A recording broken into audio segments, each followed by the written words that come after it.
लोहे के कई औजार, कटर मशीन, इनके इस्तेमाल से पत्नी ने पति के शव के टुकड़े किए। कुछ हिस्से एक जगह फेंके और कुछ दूसरी जगह।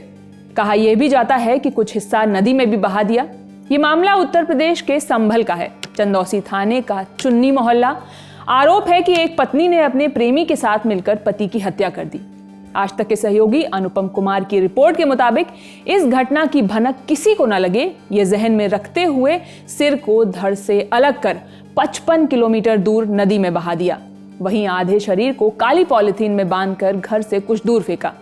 आरोपियों ने फिर शख्स की गुमशुदगी की रिपोर्ट पुलिस में दर्ज करा दी ताकि किसी को शक न हो, पर एक सबूत ने पूरे केस को खोल दिया। इस केस में आरोपी महिला और उसका प्रेमी जेल भेजे जा चुके हैं, लेकिन पुलिस मामले की तह तक कैसे पहुंची, हत्या के पीछे की वजह क्या थी, इस पूरे केस का खुलासा कैसे हुआ, पूरा घटनाक्रम समझते हैं। ये मामला तब सामने आया जब 15 दिसंबर को चंदौसी पुलिस को सूचना मिली कि इलाके के एक ईदगाह के पीछे एक सिर कटी लाश मिली है, नाले के पास। शव के हाथ पैर कटे हुए थे, यही नहीं कुछ अंग भी आसपास बिखरे थे। पुलिस मौके पर पहुंची, पड़ताल शुरू कर दी। कटी हुई बाह में राहुल नाम का एक टैटू बना हुआ था। नजदीक पड़ी थी एक टी शर्ट। इसी टी शर्ट के जरिए पुलिस आरोपी तक पहुंची।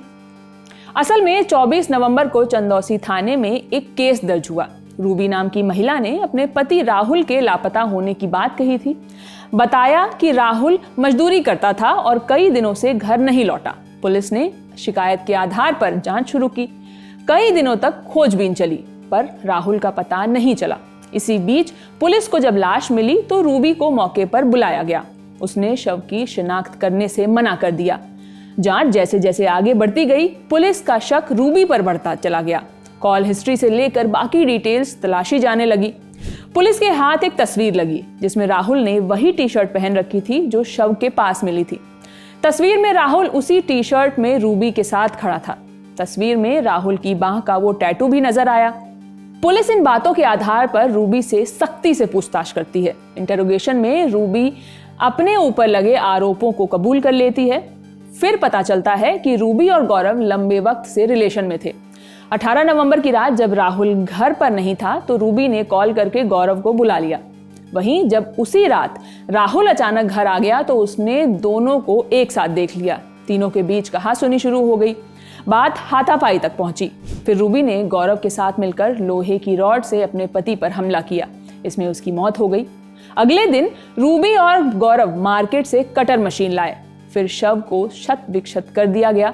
इस हत्याकांड में मृतक की बेटी ने अभिषेक नाम के व्यक्ति का नाम लिया है और दोषियों के लिए फांसी की मांग की है। उधर संभल के एसपी कृष्ण कुमार बिश्नोई ने भी आरोपी रूबी और गौरव की गिरफ्तारी की पुष्टि की है। गहनता से जांच करने पे पता चला कि राहुल की पत्नी जो रूबी है, उसी ने ही राहुल की हत्या की थी और उसने अपने बॉयफ्रेंड जिसका नाम गौरव है, उसके साथ मिलके जिनको उसने मृतक ने रंगे हाथों पकड़ लिया था अवैध संबंध बनाते हुए। उसके बाद में इन लोगों ने उसको अपने रास्ते से हटाने की ठानी थी। इन्होंने हथौड़ों से और लोहे के अन्य औजारों से वार करके उस व्यक्ति को मारा था। उसके बाद में ग्लेंडर्स लाके उस व्यक्ति को धड़ वगैरह वो काटा था।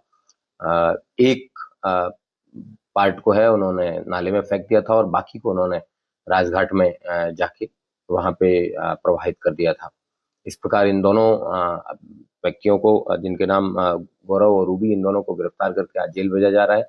इनके पास से जिस ग्राइंडर का यूज करके इन्होंने कटर से काटा था वो भी बरामद हुआ है और जिन हथौड़ों और जिन चीजों से इन्होंने उसके सिर पे वार किए थे वो भी पुलिस को बरामद हुए हैं।